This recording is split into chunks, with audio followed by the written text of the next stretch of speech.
Hi, everyone. Harry here to talk about another opinion by Judge Robert McBurney in Georgia.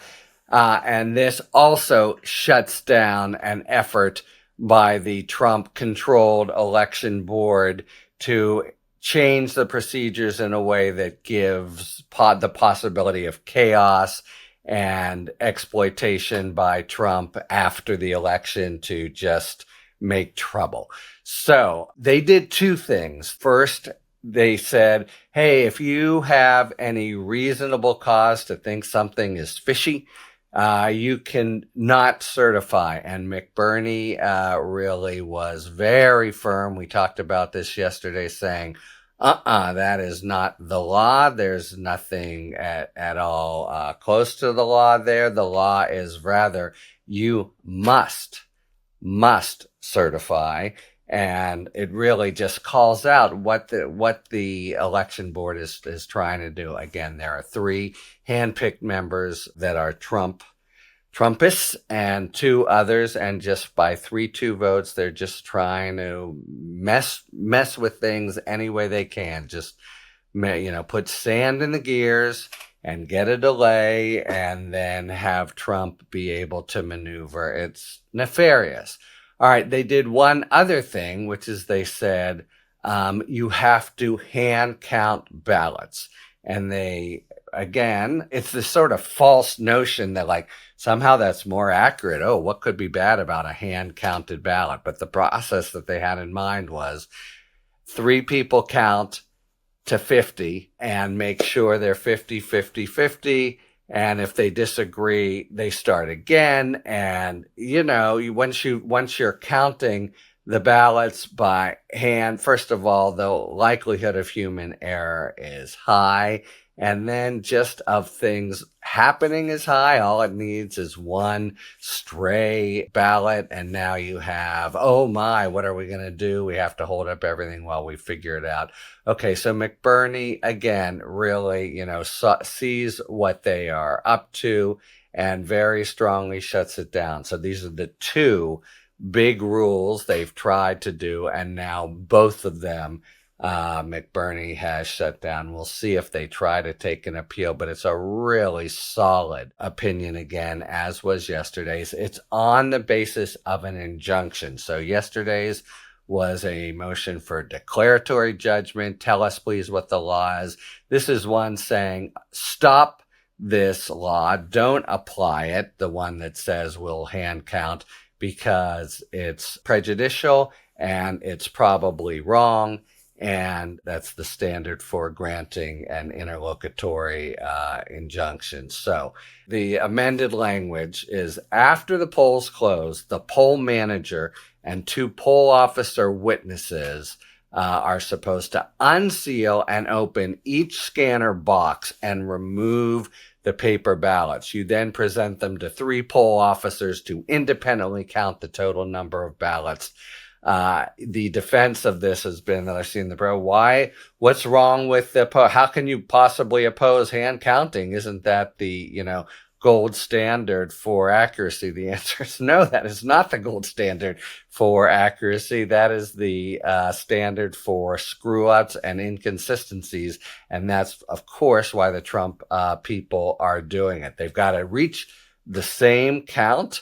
And then when they reach the same count, they sign a document. If they don't reach the same count, they have all this, they've got to determine the reason for the inconsistency, document the inconsistency, etc.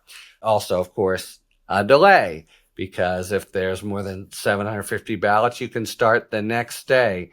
And those of you who, remember the debacle of Florida in 2000, remember the election officials there going over document by document. And it really is clear that it's to mess with things. Okay, so McBurney is very, very straightforward and clear at it. He says, look, right now there's no hand counting. Today we're already doing early voting. We're 3 weeks from the general election. These guys, nobody's been trained at all in the implementation of the hand count rule. There's not going to be any. the Secretary of State told the board before it passed the hand count rule that this is going to be too close in time to the election for their office to provide any meaningful training. And after passage and I love this phrase, unsurprising efflorescence of suits such as this one, the Secretary reaffirmed his inability to provide last-minute logistical support. In other words, the Republicans and the Trump board are just like throwing all kinds of crap at him. And the Secretary of State, look, you can't in a couple of weeks before an election make sure that this is going to be done right. It's really going to be and the court says, a substantial threat of irreparable harm. And if you don't comply with certain standards, there's even the possibility of criminal prosecution. So look, the plaintiffs here have demonstrated that this not 11th hour, 11th and 1/2 hour implementation will make this coming election inefficient and non-uniform by the introduction of an entirely new process, the precinct level hand count, that involves thousands of poll workers handling, sorting, and counting actual ballots in a manner unknown and untested in the era of ballot scanning devices. And that's, just take a second and think about this. This is what the Trump board is trying to have. Thousands of poll workers handling, sorting, and it just takes 2 or 3 to be able to say, oh, okay, this is the equivalent of, I just need 11,780 votes, or however many Trump needed, but here he just needs 3 or 4 discrepancies and to try to go to town with. So McBurney goes through the rest of it, but then I'm really struck by, he ends with January 6th, which is a kind of a straightforward jab at, again, Trump and the whole Trump forces. The public interest, McBurney writes, is not disturbed by stopping this. The election season is fraught. Memories of January 6th have not faded away, regardless of one's view of that date's fame or infamy. Anything that adds uncertainty and disorder to the electoral process disturbs the public. Anything that adds uncertainty and disorder to the electoral process disturbs the public. And of course, that is the absolute game book. All of the things they're trying to do are to add uncertainty and disorder to try to exploit and essentially to try to undo a close loss if it happens as it did last time in Georgia with Biden.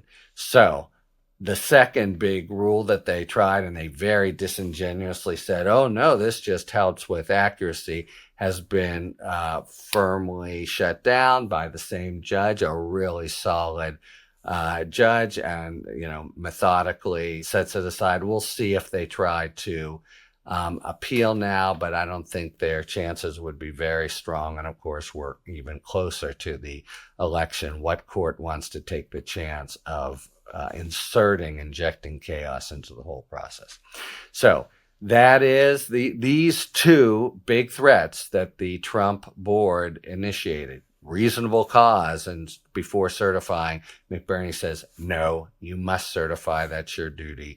And hand counting everywhere in the state, no, that will inject chaos and uncertainty. They have been shut down. And it's a really good thing. And it's a really good thing for Georgia that they have. And it's an effort that was clearly intended to try to advantage Trump by giving him claims of chaos to sort of work his demagogic arguments with. So, they're all over the landscape. We have stuff like this going on. Georgia's a big spot. These 2 rules were big, and they now have been both forcefully shot down by 2 really good opinions by a very solid judge. Talk to you later. Thanks for tuning in. If you enjoyed this video and other Talking Feds content, please take a second to like and subscribe. Talk to you later.